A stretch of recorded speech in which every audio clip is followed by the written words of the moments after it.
Good evening. This is Patrick with Emerald City Traders. I had a comment in one of the videos that we did recently. Somebody asked the question why it is that I go over different charts as far as trading individual stocks or sectors. What sectors that I look at, what indexes do I look at? And so briefly here, I usually start with the SPY. And this is just kind of a tip for you. Depending on what stock you're trading, you can kind of see my watch list on the left hand side of the screen. Depending on what stock I'm trading, like if I'm trading, let's say I want to place a trade on AMD. I did do a trade this morning on AMD. I took a long trade, and I'm actually still in that trade. And so what I do usually is I'll look at what's going on in the morning. Let's just go down to the 5 minute chart. I really rarely use the 5 minute chart, but sometimes I will zoom down maybe for an entry. And so it's kind of hard to imagine this, but I'll use today as an example because it's very easy today to think back at the way the market felt this morning. We kind of went overnight. We sold off yesterday pretty hard, and then we came into today. The market rallies a little bit, and you really have to go with market psychology on this. What the market, we could say the market makers, but it's really the market participants that make up the market. So that's retail, institutions, and so what we're looking at is AMD kind of like picked up some steam first thing right out of the gate in the morning. And I actually thought that that was going to be a bull flag here, and I wanted to take a long trade out of this, but it was still the first 15 minutes of the day, so I decided to just kind of give it some time, just wait a little bit. So what I normally do is I'll just kind of watch price action, then you can start to see AMD slowly sell off. When I saw this bearish close on AMD, I noticed the very low close, and that told me that further prices to the downside were more likely, which ended up being the case. And I didn't pick up AMD right here at the low. It wasn't until probably this next couple higher lows that it started making on the 5 minute chart. But I was trading a higher time frame. So really briefly, when AMD, if it's a stock that I'm kind of looking at trading, what I'm going to do is I'm going to then go over to the S&P 500. I'm going to go over a few of them for you guys, but I definitely am looking at the SP 500, and you can already see the SP 500. The first 5 minutes of the day looks kind of similar to AMD. Like it didn't totally rush out of the gate, but we saw some climbing right out of the gate. Maybe not the same magnitude, but it was still climbing. And then you saw the S&P, same two candles closed down, and then you saw it kind of do a bottom, and then it made a higher low.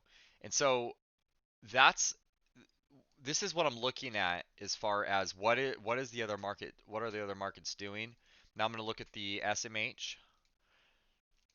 Now the SMH is the semiconductor index. You can kind of see the same thing. We sold off yesterday, right? And then we kind of went at 6:30 New York Open. We kind of took off here, but not the same. Again, not the same magnitude, but we did take off. And then you saw the same two bearish candles, not knowing necessarily this is a low. What I was after at is when it did put in a low, where is the next higher low at? Because that's what I'm looking for. And further than that, I want to see it make, break out of this consolidation, higher low, breakout, and then might be a good time to take the trade, possibly wait for the next entry right here. Now at the time, the idea is I'm going to trade AMD. So now I'm going to go to the Qs, and we'll take a look at the Qs. Same kind of thing. Remember yesterday it was sell off into the close yesterday. Well, I don't know if it was into the close, but yeah. So the Qs was definitely into the close. Sell off into the close. It consolidated overnight, and then we had further downside pressure. And so you really have to think of the psychology here, what the market is, what the participants are doing when they run it up like this at the New York Open, and then they sell it off. Immediately goes down. Every trader, not every trader, most traders think that we're going to see the next, continued dumping of the sectors and all the stocks. In fact, most of the stocks are red on the screen at the time this is happening. And that's kind of the psychology behind it, is that that's what they want you to feel. They want you to feel like it's going to be another red day. That way it gets a lot of traders, buying short positions at these prices. In fact, they might even see it bottom and then they'll short it right here. They'll short it up here. They'll short it all day long. So now I'm going to go to the transports. And so I want to see what the transports are doing. Now see how we see a little bit of a difference here with the transports. It wasn't take off to the upside and then sell off. It kind of gapped lower and it took off right at the 10-minute mark. Second candle of the day, put in a low, and it made its higher low about 10, 20, 25, 30 minutes later, it put in a higher low and then it continued higher. So you can see the difference. The transports did something different than the other markets did. Now I want to look at the XLF, which is the financials. And we know the financials, there's a lot of banks reporting this week. So a lot of people are watching these financials. My kind of line in the sand for the financials is around 250, 260. I want to see the financials stay above this price. And if as long as they stay above this price, that has a sentiment across the markets that a lot of traders look at. They're kind of eyeing those prices. So with the financials, it was a little bit different again. We had a first red bar of the day down into the low of the day, and then we saw it rally a little bit, pull back, put in a higher low. It was a little bit concerning when the financials topped out right around here, and then we started trading sideways kind of down.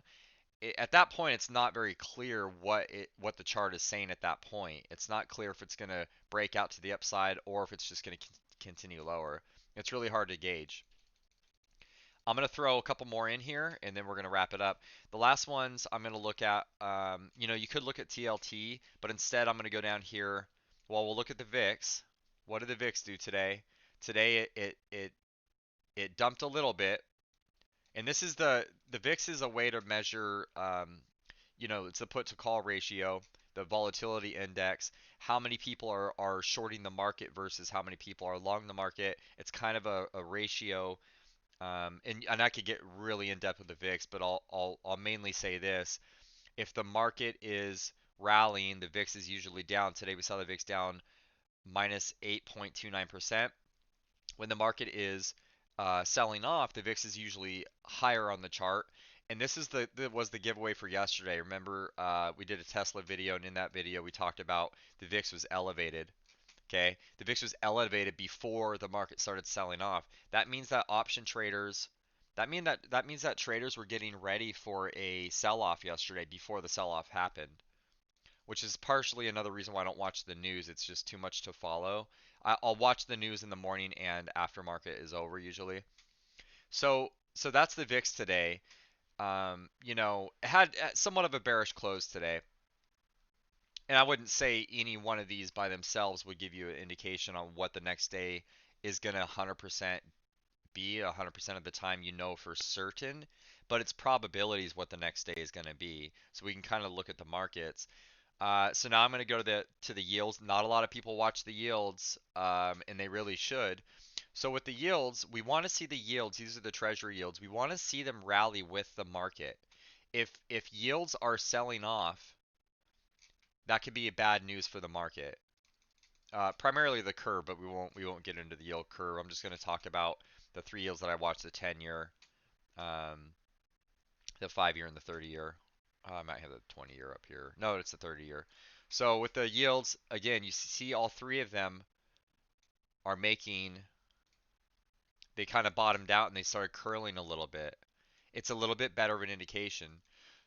And then we'll lastly look at where to go here? TYX. So all three of them, the 5-year, the 20-year, the 30-year. The 5-year was a little bit more concerning. The 5-year we did see it's a little bit of a divergence that it started selling off, meaning in 5 years, market participants think the economy is going to be worse than it will be in 20 years or 30 years. So that could be good. But normally, I would like to see this bottom out and start to raise up here. Mind you, every day it doesn't have to be the same every single day. You might have differences with the different sectors, but you can see as we go back to AMD, when I want to place my trade in the morning, now I'm going to take the stock and then I'm going to say, I'm going to zoom out to a year or a daily chart. So I already have a price level on here, right? I've already got my support in here. Okay, that's where I was kind of deeming support 50 to 33. Now I'm going to zoom in, and so you can see this is kind of where I had my support level straight across through here. You can see a lot of reactions, a lot of highs, lows, opens, closes, gaps. That's support. And then what I did is I went down to an hourly time frame. And before I enter a trade, I always do this. I go through all the time frames and I look at each one and I really judge and kind of look at it and say, well, what does each time frame look at? Because you might be looking at a daily chart and looks really bearish, but then you might be looking at a 30-minute chart and looks really bullish. So you really want to go through all your time frames. As you go through this list of things that I just gave you, as far as trading AMD, looking at the S&P 500, looking at the Qs, looking at the SMH, looking at the transports, looking at the VIX, looking at the I think we went through the TYX, TNX,